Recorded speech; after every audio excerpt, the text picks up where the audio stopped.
শাপলার পটিবাড়িতে দুর্ধর্ষ চুরি। গত রবিবার গভীর রাতে বরিশাল জেলার উজিরপুর থানাধীন শাপলার ৯ নং ওয়ার্ড পটিবাড়ি এলাকায় মোহাম্মদ কামাল হোসেনের বাড়িতে দুর্ধর্ষ চুরি হয়।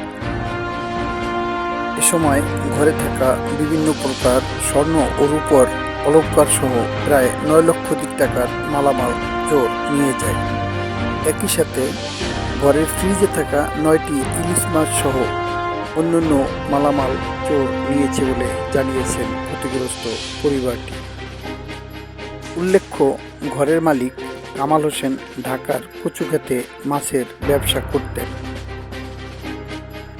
এদিকে কামালের স্ত্রী তার ২ সন্তান নিয়ে ওই দিন বাড়ি ফাঁকা রেখে তার বাবার বাড়ি বেড়াতে গিয়েছিলেন, যে কারণে চোরের দল সুযোগ কাজে লাগিয়ে বাড়ির এই ক্ষতিসাধন করেছে বলে জানিয়েছেন খাদিজা বেগম।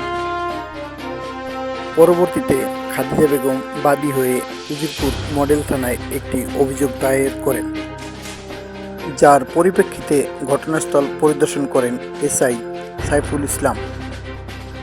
তিনি আমাদের জানিয়েছেন, অভিযোগের প্রেক্ষিতে তদন্ত করা হয়েছে। তদন্ত সাপেক্ষে পরবর্তীতে আইনানুগ ব্যবস্থা গ্রহণ করে দোষীদের খুঁজে বের করে মালামাল উদ্ধার সহ দৃষ্টান্তমূলক শাস্তির ব্যবস্থা করা হবে বলে তিনি আশ্বাস দিয়েছেন।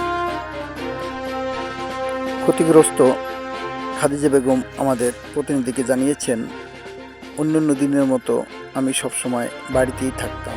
ওই দিন বাবার বাড়ি চলে যাওয়ায় আমার ঘর খালি ছিল, যে কারণে একটি চোরের দল বা কে বা কাহারা আমার ঘরে ঢুকে আমার সমস্ত মালামাল তছনছ করে ফেলেছে।